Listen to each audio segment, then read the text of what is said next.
Dear students, अब जो हमने पॉइंट्स कवर किए उसमें पावर का पॉइंट कवर हुआ, और हमने जो लास्ट लेक्चर था उसमें इम्पिडेंस के बारे में बात करी थी ना। तो जो Z होता है, अगर आप किसी भी AC सर्किट की बात करें, अल्टरनेटिंग करंट सर्किट की, तो उसमें Z इम्पिडेंस हुआ। ये बहुत सिंपल है Z की वैल्यू कैलकुलेट करना, प्योर AC सर्किट के लिए, प्योर कैपेसिटर के लिए, प्योर इंडक्टर के लिए। लेकिन अगर मैं बात करूं कि सर मेरे पास कॉम्बिनेशन है ना, तो मैं Z की बात बच्चे यहाँ पे सिंपल से भी किसके लिए कर रहा हूँ सर, सीरीज कंपोनेंट्स के केस में। आप L और R सीरीज़ में लगा दीजिए, है ना, या तीनों कंपोनेंट सीरीज में लगाइए, तो देखा जाए कैसे करना है इसे। तो देखो, इसको सॉल्व करने की ट्रिक एक तरीके से हम फेज़र से लेंगे, या एक तरीके से वेक्टर समझ लो, फेज़र या वेक्टर की तरह की दोनों की फिज़िक्स एक जैसी होती है ना। तो फेज़र्स या वेक्टर्स की हेल्प से आप इसे सॉल्व करेंगे। इसे कैसे, बड़ी बढ़िया सी चीज़ आई है आपकी। अगर आप एक कंपोनेंट ले बच्चे, आर ले लिया, उसके आगे आपने इंडक्टर भी लगा दिया, सब कैपेसिटर भी लगा दें, सब सप्लाई दें, है ना। अब हमारे पास फ्रीडम है, हम इनमें से किसी एक को हटा दें, किसी दो को हटा दें, तो हमने पढ़ ही लिया। तो ये आपके पास बच्चे आर आ गया, ये आपके पास इंडक्टर आ गया, ये कैपेसिटर आ गया, और आप यहाँ पे कुछ वोल्टेज देते हैं। अब मेरी एक बात समझना बच्चे अच्छे से, टोटल 4 वोल्टेज आएंगे। एक वोल्टेज कौन सा, जो वोल्टेज अक्रॉस रजिस्टर होगा। एक वोल्टेज कौन सा, जो वोल्टेज अक्रॉस इंडक्टर होगा। एक वोल्टेज कौन सा, वोल्टेज अक्रॉस कैपेसिटर। और क्या चीज़ सेम होगी, क्योंकि सीरीज में तो सब में बच्चे करंट सेम होंगे। तो अगर मैं आपसे बात करूं कि फेज़र के टर्म में, इस बार फेज़र बच्चे में करंट को बेस मान लो, क्योंकि करंट सब में सेम है। तो मैंने आई का फेज़र ऐसे बना दिया। आई का फेज़र जब बच्चे मैं ऐसे बना रहा हूँ, तो मैं मान के चल रहा हूँ ये आई के फेज़र में मैं ये मान के चलता हूँ कि ये आपकी पीक वैल्यू आ गई, इसका मैग्नीट्यूड, ये आपका आई आ गया। आई लिख दीजिए सिंपल। अब जो आई होगा और जो वी आर होगा, क्या आई और वी आर सेम फेज में होते थे? यस, आई और वी आर आपके सेम फेज में होंगे, दिखता है। वी एल आपको बताया गया था इंडक्टर में करंट लैग करती है 90 डिग्री से, तो कहीं ना कहीं ये बात भी सही थी कि सर जो वी एल होगा वो 90 डिग्री से लीड करेगा। और वी सी सर तीनों में करंट सेम है, करंट की चिंता मत करिए, पर वोल्टेज कैप्चर जो होगा करंट से लैग करेगा 90 डिग्री से। तो ये वैल्यूज़ बच्चे आपके पास हैं वी एल, वी आर और वी सी के। अब आपसे को पूछे सर टोटल वोल्टेज कितना होगा। टोटल वोल्टेज सबको पता है बेटा, कैसे निकालेंगे, V equal to V R में वी एल ऐड करेंगे और वी सी ऐड करेंगे। पर बच्चे सबको क्लियर है कि जब आप एस एच एम में 3 इस तरीके से ऐड करते थे, याद आ रहा है, 3 वेव ऐड करते थे, तो फेज़र डायग्राम से ऐड करते थे, तो नेट जो एम्पलीट्यूड आता तो तीनों से आएगा। नेट वोल्टेज का एम्पलीट्यूड तीनों से आएगा। तो कैसे लिखेंगे सर, वी आर लिखा, वी आर के आगे बच्चे में वी एल और वी सी में मैं मान लेता हूँ, मुझे कहीं से बात शुरू करनी, मैंने मान लिया V L greater than V C है, ऐसा मान लिया। इस सर्किट में voltage across inductor V C से ज़्यादा था, तो ये बच्चे मेरे पास नेट वोल्टेज आ गया। ये पीक वैल्यू किसकी होगी, ये पीक वैल्यू आपकी, ये V not sine omega T था ना। तो सर आपने जो ग्राफ बनाया उसमें आपका ये वैल्यू टेक्निकली वी नॉट आ गई। तो टोटल वोल्टेज किसके इक्वल हो जाएगा सर, टोटल वोल्टेज के वैल्यू देखिए, ये कौन सी वैल्यूज़ हैं, ये आपकी पीक वैल्यूज़ हैं। तो आपके V R square plus V L minus V C whole square आ गया। क्लियर। तो वी नॉट की वैल्यू बच्ची आई। अब बात है कि सर ये वी नॉट आ गया और ये आपका करंट था। अगर मैं पूरी इक्वेशन को किससे डिवाइड करूँ, जो सामने पीक वैल्यूज़ दिख रही हैं, ये जो तीनों हैं, ये तीनों पीक वैल्यूज़ में मैं क्या करूँ, ये आई लिखा बच्चे, ये देखिएगा ये आई था, डन। मैं तीनों जो डायग्राम में थे, ये वी आर था, ये वी एल माइनस वी सी था, और ये वी नॉट था। अगर इन सब में बच्चे मैं किससे डिवाइड कर दूं, आई से डिवाइड तो कर सकता हूँ ना, तो मेरा एक नया ट्राइंगल बनेगा। वी आर डिवाइड बाई क्या होगा बच्चे, वो रेजिस्टर हो गया।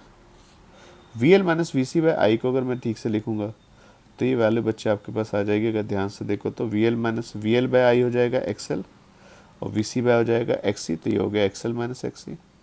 और फिर से बताओ मैंने क्या सिखाया आज? जेड जेड सिखाया जो पीक वैल्यू करंट की होती है। नो डाउट बच्चे ये ध्यान रखें पीक वैल्यू है आपकी, है ना। तो आपने पीक वैल्यू से डिवाइड किया तो इधर आर आ गया, इधर आपका एक्सएल माइनस एक्सी आ गया, और ये वी नॉट बाय नॉट क्या हो गया? जेड हो गया। तो आगे से अगर कोई पूछे जेड निकालने के लिए हम किसकी हेल्प लेंगे? सर वेक्टर डायग्राम की। वेक्टर डायग्राम कैसे? सर कुछ मत करिए, आप ऐसे मान लीजिए सर्किट में आर है, सर्किट में एक्सएल है ना, सर्किट में ये एक्सएल आ गया बच्चे, है ना। एक्सएल आप ओमेगा एल सॉल्व कर सकते हैं ना, और ये आपका एक्सी आ गया। एक टेक्निकली करंट वाले डिस्कशन से ही आया। अब एक्सएल एक्सी से बड़ा होगा तो ये वेक्टर बड़ा हो जाएगा, वेक्टर छोटा होगा तो आप एक्सएल में एक्सी ऐड करिएगा। कुल मिला के अगर मैं इसको डायग्राम में बनाऊँ तो कुछ ऐसा आ जाएगा। ये मेरे पास आर आ गया, ये मेरे पास एक्सएल माइनस एक्सी आ गया, और ये मेरे पास जेड आ गया। क्लियर? डाउट तो नहीं? तो इम्पिडेंस बताएंगे सर्किट का क्या होगा। तो जो इन जनरल टर्म जो आज हमने स्टार्ट किया था वो वैल्यू ऐसे बन के आ गई, Z square equal to R square plus XL minus XC whole square. अगर आप जेड का स्क्वायर हटा देते हैं तो आप इस साइड रूट लिख सकते हैं। तो इम्पिडेंस ऑफ अ सर्किट आप दो तरीके से अप्रोच कर सकते हो। एक फंडामेंटल डेफिनेशन कि भाई पीक वैल्यूज़ को डिवाइड कर दीजिए आपको जेड मिल जाएगा, और एक आपका किससे? वेक्टर डायग्राम से, R square plus XL minus XC whole square. आप समझो मेरी बात को, अगर प्योर आर सर्किट होता तो ये दोनों चले जाते तो जेड इक्वल टू आर हो जाता। प्योर कैपेसिटर सर्किट होता तो एक्सएल हट जाता, जेड इक्वल टू एक्सी हो जाता। प्योर इंडक्टिव सर्किट होता तो ये दोनों हट जाते और जेड इक्वल टू एक्सएल हो जाता। तो जेड की value peak value divide by naught, और Z equal to under root of R square plus XL minus XC whole square आ गया। क्लियर? तो हमने जो इम्पिडेंस की बात करी वो यहाँ पे सीखा। इम्पिडेंस आप फेजर से निकाल सकते थे, लेकिन इस दौरान हमने एक चीज़ और देखी, हमने करंट्स को देखा। जो तीन आपने कंपोनेंट लिए, एक इंडक्टर से, क्या प्रॉपर कोई ऑर्डर होता नहीं, आप कैसे भी लगा दें, सीरीज़ में है।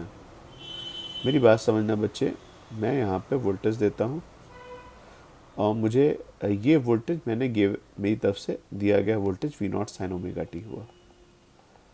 अब मुझे सर्किट में करंट की रिक्वायरमेंट होगी, मैं क्वेश्चन इस पर कराऊंगा। ये आपका बच्चे एक्सएल लिख दूँ इसे, अब ये कितना हो गया? एक्सी हो गया, ये जेड हो गया, सॉरी ये आपका आर आ गया। तो जेड की वैल्यू आप निकाल सकते थे, ऑफ कोर्स पीक वैल्यू निकाल सकते हैं। पर एक बहुत बढ़िया चीज़ है कि जब आपने डिस्कशन को जेड पे जा रहे थे तो आपने ये डायग्राम बनाया था।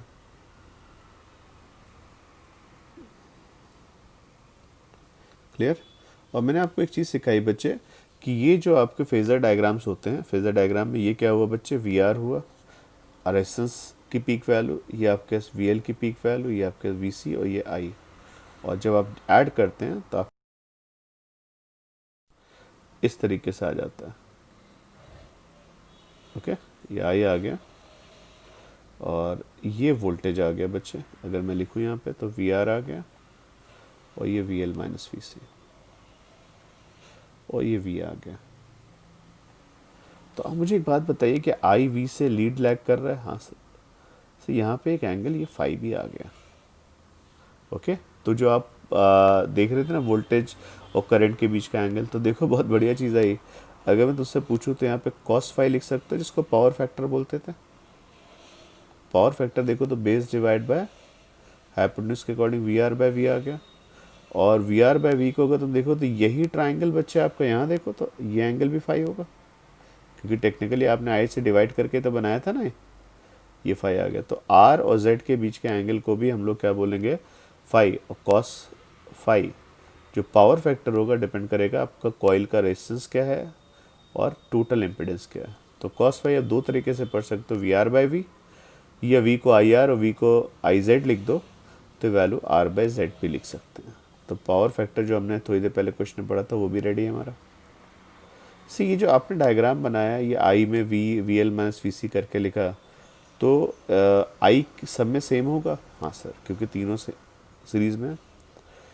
आई से इससे पास करने वाला आई और वी एल में ये रिलेशन आता है, इससे पास करने वाला आई और वी सी में ये रिलेशन आएगा, और इसे पास करना है आई और वी आर सेम, क्योंकि सबके आई सेम है तो आप इसको कंबाइन करके ऐसे ला सकते हैं। मैंने आपको कल एक डिस्कशन सिखाया था जिसमें बोला था कि जब फेजर डायग्राम बनाते हो तो जो लेंथ होती है वो पीक वैल्यू होती है। टेक्निकली पीक वैल्यूज़ हैं बच्चे, पर मैं चाहूँ तो सबको अगर रूट 2 से डिवाइड करूँगा तो यही आई आर एम एस भी हो जाएंगे। तो आगे से हम लोग एक रूल अपनी तरफ से बना लेंगे कि ये जो आप डायग्राम बना रहे हैं फेजर डायग्राम में, हम लोग ये पीक वैल्यू की जगह आर एम एस वैल्यू लेंगे। तो ये आई आ गया, ये आपका वी एल आ गया। अब दोनों ले सकते हैं क्योंकि रूट 2 सब में डिवाइड हो जाएगा ना साइन के केस में। तो ये आपकी आर एम एस वैल्यूज़ है, ठीक है ना। तो अब आपसे कोई पूछे सब वोल्टेज की आर एम एस वैल्यू बताइए, तो वोल्टेज की आर एम एस वैल्यू सब बता सकते हैं। कितनी हो जाएगी, V R square plus V L minus V C whole square under root आ गया। सर करंट की R M S value simple I आ गया, और I equal to V by Z भी चलेगा। सर आप तो कहते थे I naught equal to V naught by Z है। बच्चे मैं कह रहा हूँ I naught equal to V naught by Z सही है, पर मेरी बात तो सुनो भाई। मैं कहता हूँ बाई रूट 2 से डिवाइड कर दो, तो ये आर एम एस वैल्यूज़ के लिए भी तो चलेगा ना। तो इस समय जो मैंने डायग्राम आपके कॉपी पे बनाया है ये आर एम एस वैल्यूज़ के लिए आया है। क्लियर। तो ये जो 2 पॉइंट है क्लियर है। जेड क्या होता है, V naught by I naught. Z हो जाएगा under root of R square plus X minus X whole square. I में वी आर के साथ देखोगे तो सेम फेज में वी एल 90 डिग्री से लीड करता है, वी सी 90 डिग्री से लैग करता है। अब सर सप्लाई वोल्टेज में जो सप्लाई वोल्टेज और करंट उसमें कौन लीड लैग करेगा, तो ये सर्किट डिसाइड करेगा। तुम देखो अगर क्वेश्चन में देखो अच्छे से, अगर बच्चे एक्सएल ग्रेटर देन एक्सी होगा, मेरी बात समझना, एक्सएल ग्रेटर देन एक्सी होगा तो V L greater than V C भी होगा। तो ये V L greater than V C में ये वेक्टर ऊपर साइड जाएगा, वोल्टेज आगे निकल गया। तो सर ऐसे क्वेश्चन में हम बोल सकते हैं इंडक्टिव सर्किट है तो वोल्टेज लीड करेगा किससे, आई को कितने एंगल से, फाई से। फाई आप आर बाय जेड से भी निकाल सकते हो। सर अगर सर्किट में X C greater than XL हो जाए तो surely V C greater than V L होगा। तो बच्चे अगर V C greater V L हो गया तो ये वी आर तो ऐसे ही रहेगा, ये सर नीचे चला जाएगा, तो वोल्टेज ऐसा आएगा। अगर सी एल से बड़ा है, कैपेसिटिव सर्किट मान सकते हैं, तो सर उस केस में आई लीड करेगा। तो I leads voltage by phi. Phi के बारे में बच्चे हमने डिस्कशन किया है। तो एक तरीके से हमने इस पार्ट में इम्पिडेंस की बात करी है ना। इम्पिडेंस क्या होता है तो आपने वो देखा। इम्पिडेंस याद रखिए Z equal to under root of R square plus XL minus X whole square. Z की value V naught by I naught भी लिख सकते हैं। जब आप सर्किट में तीनों को सीरीज़ में लगाओगे तो सब में करंट सेम होगी, पर सबके अलग अलग वोल्टेज आएंगे। टोटल वोल्टेज निकालने के लिए बच्चे हमें यहाँ पे फेज़र की हेल्प लेनी पड़ेगी क्योंकि साइन थे। तो वी आर का वोल्टेज अगर आपको पता है और V L O minus V C L और वी सी का वेक्टर पता है, तो आप वी किससे निकालोगे, फेजर से। कॉस फाई की वैल्यू क्या होगी बच्चे, आर बाय जेड, जो पावर फैक्टर पड़ा था। और रूल बच्चे फेजर का ये था कि हम पीक के साथ ड्रॉ करते हैं, पर हम चाहें तो आरएमएस के साथ भी ड्रॉ कर सकते हैं क्योंकि सब में रूट 2 से डिवाइड कर दो तो आरएमएस वैल्यूज ही आती है। ओके, तो बाकी डिस्कशन में इसका नेक्स्ट पार्ट में कवर करता हूँ। नेक्स्ट पार्ट में हम लोग कोशिश करेंगे कि हमने जो बात करी एलआर ले लें, आरसी सर्किट लें और उनके क्वेश्चंस को देखें। ओके।